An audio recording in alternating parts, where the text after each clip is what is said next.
nagbabalik po tayo. Ito yung ating mga papalitan para sa side ng timing belt, yung mga seal. Palitan natin itong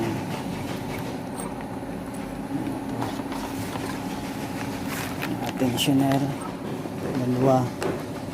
So itong crankshaft oil seal. Yan guys, magpapalit tayo ng tensioner. Bali, tanggalin natin itong mga luma para palitan natin ng bago. Sa ganitong paraan, maiwasan natin yung paulit-ulit na trabaho. Kasi kung minsan may nagpapalit ng timing belt, yung tensioner hindi naman pinapalitan. So kung minsan, yun yung nagiging cause ng pagkaputol ng timing belt. So mas maganda kung papalitan na natin sabay sila ng bago. Yan, tanggalin natin yung 12mm na bolt. And then saka isunod natin yung tensioner ng balancer. So yan, medyo mahirap siyang tanggalin yun. Natanggalan natin. So ang isusunod na natin yung tensioner ng balancer. Yan, bali dalawang tornilyo din yan. Pagtatanggal niyan, dapat tatandaan po natin, lalo na sa mga baguhan, tandaan mo yung posisyon ng tensioner para kung paano mo tinanggal, ganoon mo din siya ibabalik.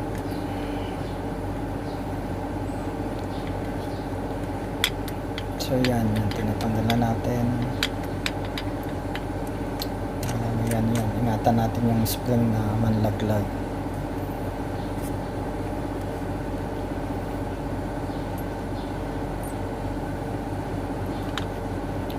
Yan, ganda lang sa pagtanggal para hindi maghiwalay. So kailangan lang sa ating trabaho, kailangan lagi nating lilinisin yan bago tayo mag-umpisa. So bago ko yan tinanggal, bali nilinis ko muna yung mga langis dyan para sa paggagawa hindi siya sagabal. So yan, kinabit na natin yung bagong tensioner ng balancer. So, bali ano muna natin yan, temporary. Mamaya ayusin natin ng pagkakabit nyan. So lagay lang natin yung dalawang tornilyo, then sunod na natin yung tensioner ng main timing. So kailangan pareho silang bago kasi nagpalit din tayo ng timing belt na bago.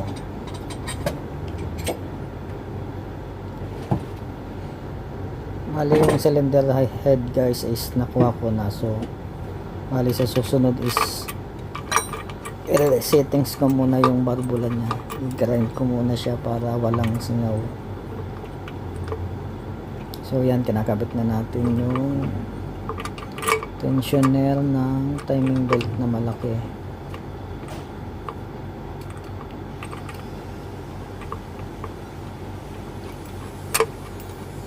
Yan, paglagay niyan, bali temporary lang natin yan. Medyo mahirap din ikabit niyan kasi gawa ng spring, pero diskarte lang.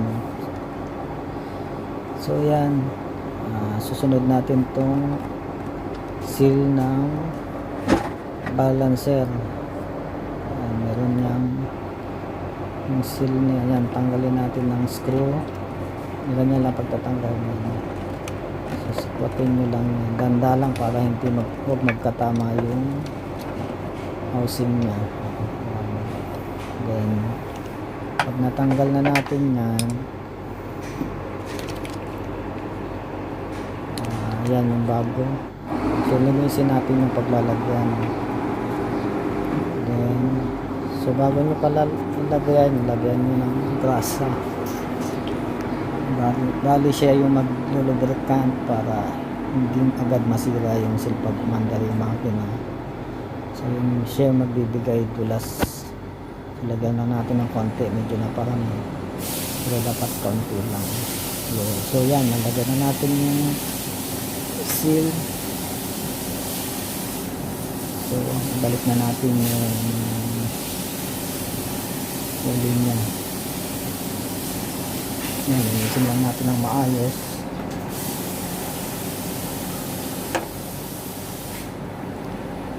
Saka natin ibalik yung pinakang pulley niya.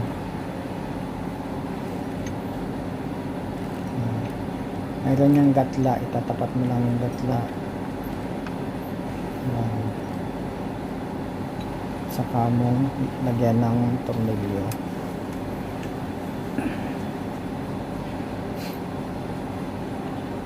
Then sa paghihigpit nga pala nito, kailangan is pwede kang gumamit ng sakot pang kalaso mo siya, or ano man na pwede mo siyang ipangtukod para hindi umikot yung huli niya.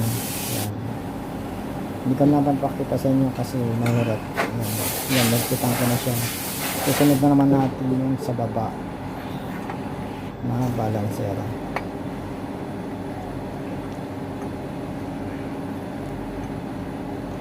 So yan nga pala guys, yung pulley niya medyo kinalawang na. So nahirapan tayong tanggalin yan. Medyo binabat muna natin sa WD-40 para matanggal siya. So yan, mahirap dinugutin. Linisin muna natin. Ito yung lalagay natin yung crankshaft oil seal. Kaya natanggal ko na siya guys. So nalinis ko na rin yung pinakang shaft niya. Madali na siyang ilagay. Nilinis ko na para paglagay natin is swabe lang. Kailangan linisin natin ng ayos yan. Yung niliha ko yung kalawang niya na medyo magaspang. Siguro sa katagalan na kaya kinalawang. So yan yung medyo minsan napapahirap sa mga mekaniko yung pag kinalawang na, hirap tanggalin. So yan guys, ilagay na natin yan. Lagyan ng kaunting brasa, saka natin ilagay. Tapos pakuhan mo lang siya na para malay niya, nailagay na natin. So handa na yung seal natin. Ito namang tensioner, adjust muna natin yan para mamaya paglagay ng timing belt hindi siya mahirap ilagay. So kailangan i-adjust na natin. Then kailangan natin ibalik na yung sprocket ng pulley sa timing belt.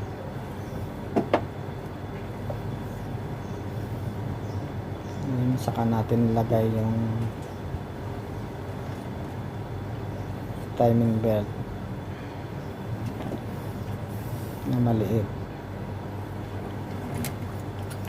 So ganyan lang guys ang pagkakabit niya. Unahin nyo muna ilagay dyan sa mga sprocket niya bago mo ilagay dun sa tensioner. Yan. Kailangan saktong sakto yung mga timing mark niya pag nilagay mo yan. So kailangan i-align mo talaga. Baga natin,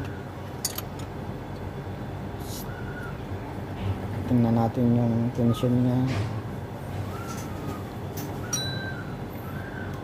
check yung timing alignment. So kailangan siguraduhin natin yan, huwag nating madaliin.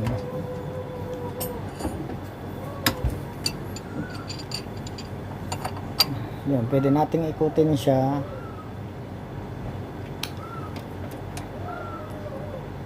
Yung ikutin para makita natin kung tama na ba talaga yung timing niya.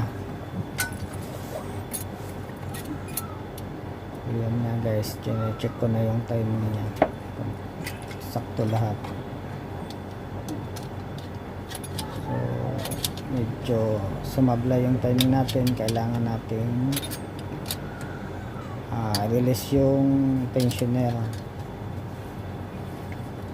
para ma-adjustan natin yung alignment sa timing. Release natin na para adjust madali.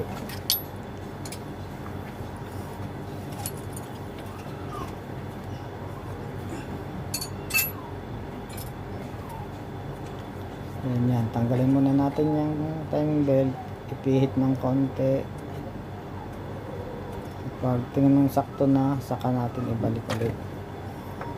Yan, balik natin yan.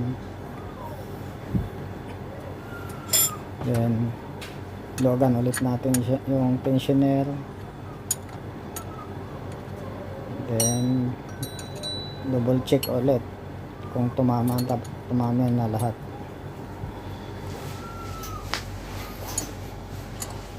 Ikutin para lumapat yung timing. Yan. Kapag okay na lahat yan, pwede mo na siyang higpitan. Higpitan mo yung belt na yan, ang adjuster, saka yung isa pang tornilyo. Bali dalawa yan. Siguraduhin na mahigpit parehas. Yan nga pala guys, huwag nyong kakalimutan na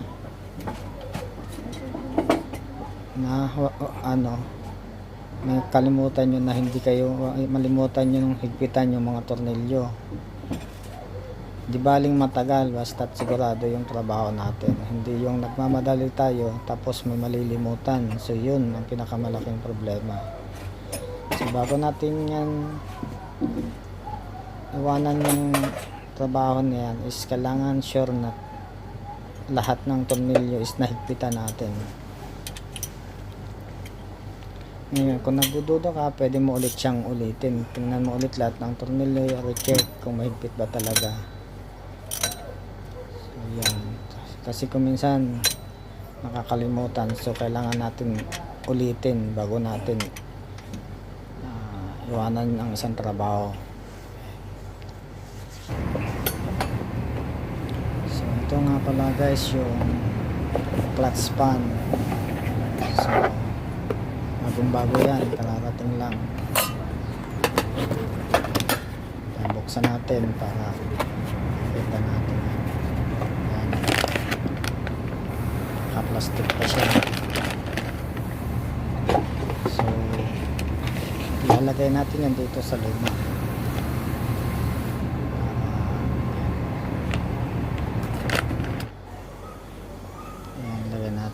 Ito na pala guys yung ating cylinder head. So kakukuha ko lang galing sa machine shop.